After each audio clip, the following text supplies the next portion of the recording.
Robert Kiyosaki बताते हैं कि अक्सर मिडिल क्लास लोग अपने पैसों के साथ कुछ ऐसी सीरियस मिस्टेक करते हैं जो उनकी खुश भरी लाइफ को बर्बाद कर देता है। और इस वीडियो में मैं आपके सामने 7 ऐसी मिडिल क्लास मिस्टेक्स रिवील करने वाला हूं जो आप में से अक्सर लोग अपने पैसों के साथ करते हैं। आज का मिडिल क्लास पैसा बचाना कम और उड़ाना ज्यादा जानता है और शायद यही सबसे बड़ा रीजन है कि इंडियंस पैसा तो बचा कम रहे हैं और लोन ज्यादा ले रहे हैं क्योंकि उन्हें फालतू की चीजों पर खर्चा करना है। इस आर्टिकल में आप खुद ही देख सकते हो कि 2022-23 में बैंक्स की तरफ से 7 लाख करोड़ के पर्सनल लोन दिए गए थे, पर 2024 तक आते आते ये नंबर 47 लाख करोड़ हो चुका है और ऐसा अनुमान लगाया जा रहा है कि आने वाले कुछ सालों के अंदर अंदर सारी हदें पार होने वाली हैं। अब देखो, ये तो हुई सिर्फ पर्सनल लोन की बात, पर लोगों को लोन सिर्फ अपने पर्सनल खर्चों के लिए थोड़ी चाहिए। उन्हें तो अपनी हर छोटी बड़ी चीजों के लिए सिर्फ एक ही नाम सामने आता है, लोन्स। अब भैया रईस दिखना है, पर 25,000 की सैलरी में कहाँ कोई रईस दिखेगा। और आजकल जो सबसे कॉमन लोन एक मिडिल क्लास को चाहिए वो है मिस्टेक नंबर 1,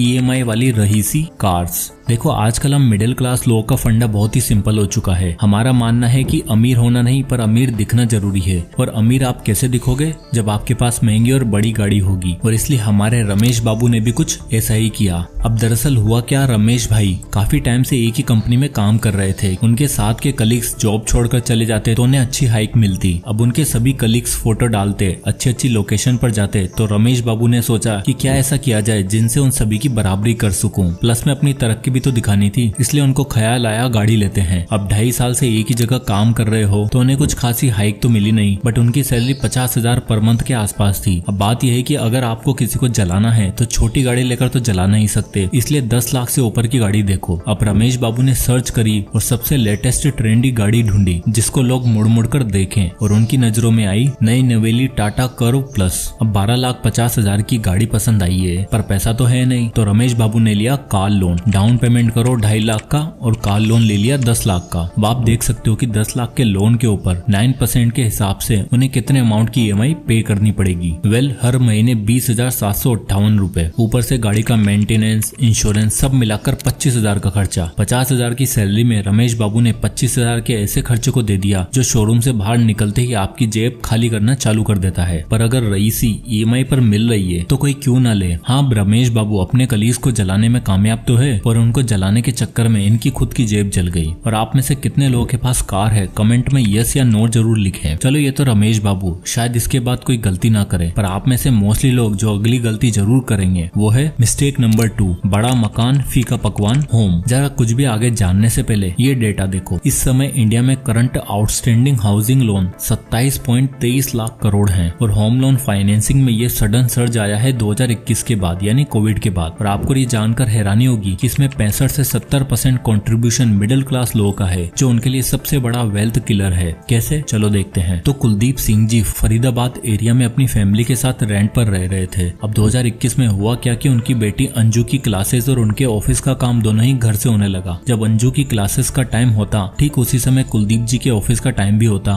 फरीदाबाद के एक 2 BHK फ्लैट में पूरी फैमिली 25 से 30,000 के रेंट में आराम से एडजस्ट कर रही थी। अब क्योंकि कुलदीप साहब काफी समय से जॉब कर रहे थे, फैमिली की नीड्स कम थी, तो उनके पास अच्छा खासा अमाउंट सेव हो चुका था। पर कोविड के बाद उनकी वाइफ को लगा अब हमें बड़ा घर लेना चाहिए ताकि अंजू की पढ़ाई भी हो सके और कुलदीप साहब का काम भी। पर बड़ा 3 BHK रेंटेड हाउस देखने की बजाय उन्होंने सोचा अपना घर ले लिया जाए, और फाइनली उन्हें सेम एरिया में एक 3 BHK फ्लैट दिखाया गया 80 लाख का। ठीक उसी तरह का फ्लैट उन्हें 35,000 पर मंथ की रेंट पर भी मिल रहा था, पर उन्होंने बाय करना सही समझा। अब देखो यार, इनकी सैलरी अच्छी खासी थी, सेविंग्स भी थी, लेकिन इतनी भी नहीं कि 80 लाख का घर एक बार में ले लें। 1 लाख पर मंथ की सैलरी थी, तो इन्हें लगा कि 20 लाख की डाउन पेमेंट कर देते हैं और बाकी का होम लोन ले लेते हैं। अब आप यहाँ देख ही सकते हो कि 60 लाख के लोन के अमाउंट पर उन्हें हर महीने 53,984 रुपए की EMI पे करनी पड़ेगी, वो भी अगले 20 सालों तक। और 20 साल बाद आप देख ही सकते हो कि जितना इंटरेस्ट उन्हें पे करना होगा वो उनके लोन अमाउंट से कहीं ज्यादा होगा, लगभग 70 लाख रुपए। और टोटल पेमेंट 1,29 लाख रुपए। यानी अगर वो कहते हैं कि उनको ये घर 80 लाख का पड़ा, तो ये भाई 80 का नहीं बल्कि 1,30 लाख का है। और तो और इंडिया में प्रॉपर्टी के साथ साथ उसका टैक्स, मेंटेनेंस, उसके ऊपर सारे खर्चे मिलाकर 10 से 15,000 लगते हैं। अब 1 लाख कमाने वाला आदमी अगर 60-70 हजार सिर्फ EMI और मेंटेनेंस में दे देगा तो घर कैसे चलेगा। मिस्टेक नंबर 3,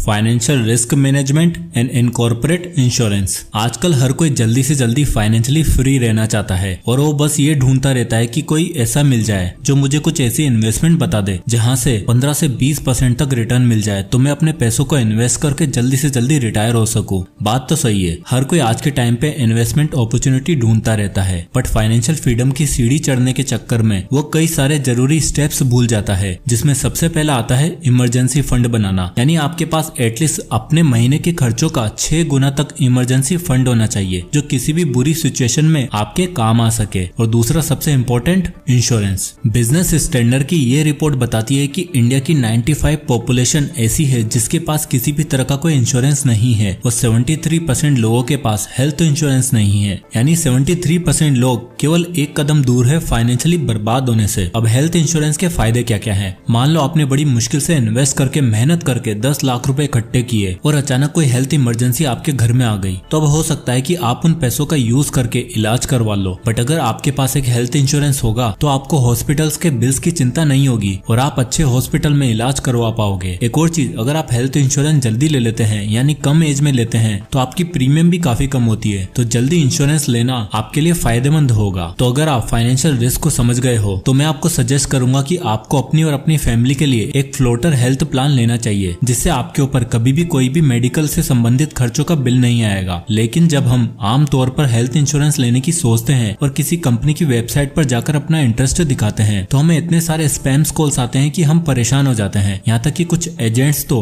अपना कमीशन बेचने के लिए हमें गलत पॉलिसी बेचने की कोशिश करते हैं और इन सभी प्रॉब्लम का सोल्यूशन लेकर आता है डिट्टो, जो कि आपको इंश्योरेंस खरीदने की बेस्ट एडवाइस देता है। और डिट्टो की सबसे खास बात है इनकी स्पैम फ्री पॉलिसी। मतलब डिट्टो की टीम आपसे एक सेल्स पर्सन की तरह बात नहीं करती, वो जेन्युइनली आपकी केयर करते हैं और वो कभी भी आपको कॉल करके परेशान नहीं करेंगे। अब आपको करना क्या है कि बस डिट्टो की वेबसाइट पे जाना है और यहाँ पे बुक ए फ्री कॉल पर क्लिक करना है। फिर आपको यहाँ हेल्थ इंश्योरेंस सेलेक्ट करके सेलेक्ट टाइम पर क्लिक कर देना है और आप अपने लिए बेस्ट से सूटेबल टाइम सेलेक्ट कर सकते हो, जिससे डिट्टो की टीम आपको कॉल करेगी और आपको एडवाइस देगी कि आपके लिए कौन सा हेल्थ इंश्योरेंस बेस्ट रहेगा। और डिट्टो की टीम न केवल एडवाइस देगी बल्कि किसी भी हेल्थ प्लान को बाय करने से पहले जो हमें कुछ की फैक्टर जानने चाहिए, जैसे claim settlement ratio, volume of complaints, amount settlement ratio, bonus in case you don't make a claim, free health checkup every year, cover for alternative treatments, इन सब की नॉलेज देगी, जिससे कि आप एक अच्छा हेल्थ इंश्योरेंस बाय कर पाएंगे। और डॉक्यूमेंटेशन और क्लेम सेटलमेंट में भी आपको हेल्प करेगी। तो अगर आप भी अनवांटेड कॉल से बचकर अपने इंश्योरेंस के लिए स्पैम फ्री प्लेटफॉर्म की तलाश कर रहे हैं तो डिट्टो के साथ अभी कॉल या चैट शेड्यूल करें, लिंक डिस्क्रिप्शन में मिल जाएगा।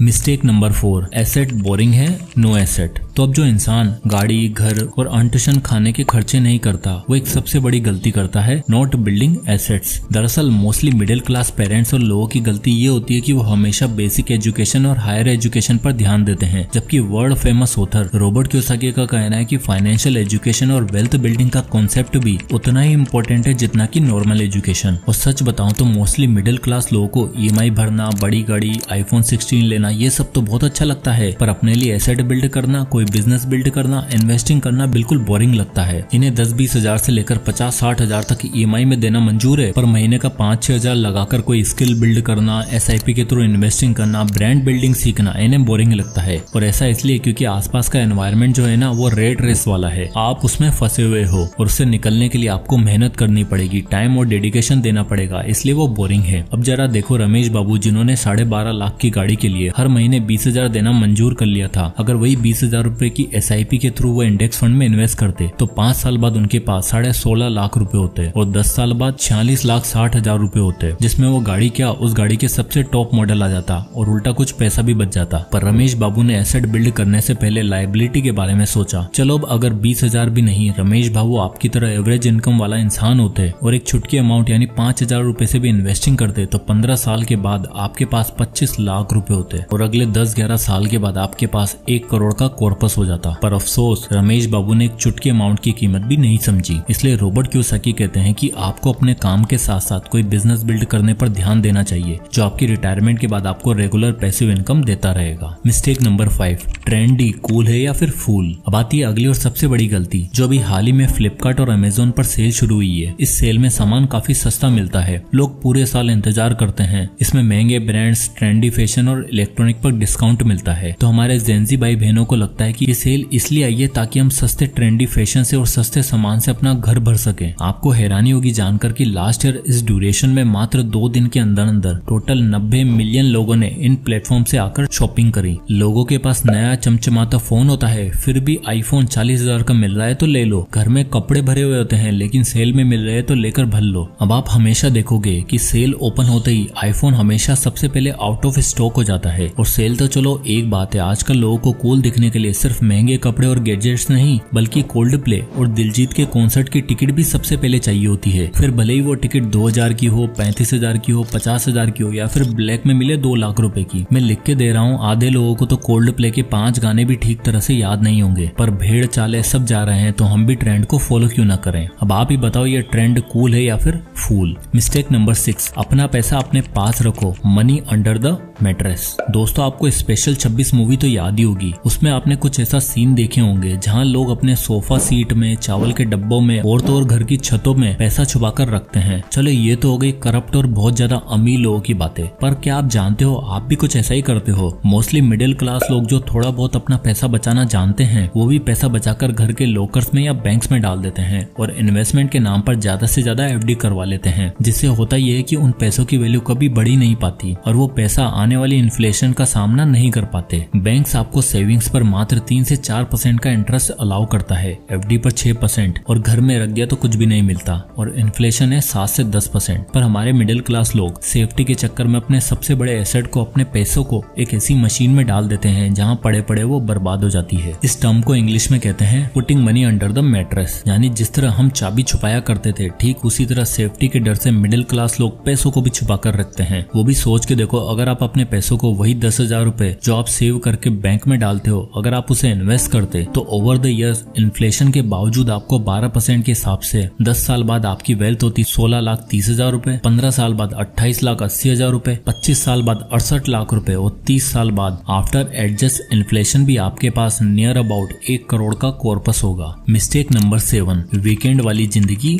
2 दिन की अमीरी। अब जो लोग एसेट बिल्ड नहीं करते, कोल्ड प्ले की टिकट्स नहीं खरीदते, सेव करके पैसा बचाकर छुपा के रखते हैं, वो उन पैसों का यूज गलत जगह कर लेते हैं। लाइक प्लानिंग ए लग्जरियस वेकेशन, यानी बस 2 दिन की अमीरी फिर महीने भर की फकीरी। मैंने ऐसे बहुत से लोगों को देखा है जो ट्रिप खूब अच्छी तरह से प्लान करते हैं। ट्रिप का इन्हें सब पता होता है, ट्रेन का टिकट 1500, होटल 5,000, खाना पीना 7-8 हजार, बाइक राइडिंग 6-7 हजार, यहाँ घूमना वहाँ घूमना 20-25 हजार पर पर्सन की पूरी आइटनरी होती है और सब कुछ चाहिए लग्जरियस नवाबों वाले शौक। और ट्रिप पर जाने के बाद अलग से और खर्चा होता है। पर गोवा तो जाना है, हर 2 महीने बाद एक ट्रिप पर जाना है, यानी कुल मिलाकर 2 महीने पैसे कमाओ और फिर 2 दिन ट्रिप में उड़ा दो और मंडे को फिर से ऑफिस ज्वाइन करो क्योंकि अगले महीना चलाने के लिए पैसा नहीं बचा। तो भैया ये वीकेंड वाली अमीरी, ट्रिप्स, पार्टीज आपको मात्र 15 दिन के अंदर अंदर एक ऐसी सिचुएशन में लाकर खड़ा कर देती है जहाँ से आपको दूसरों के आगे हाथ फैलाने पड़ते हैं। हाँ, ट्रिप पर घूमो फिरो, मेमोरी बनाओ, बट उतना ही स्पेंड करो जितना जेब अलाउ करे। अब चलो गलतियां तो बता दी, आईना भी दिखा दिया, अब बारी है सॉल्यूशंस की। Solution number 1, 10-20-30 rule for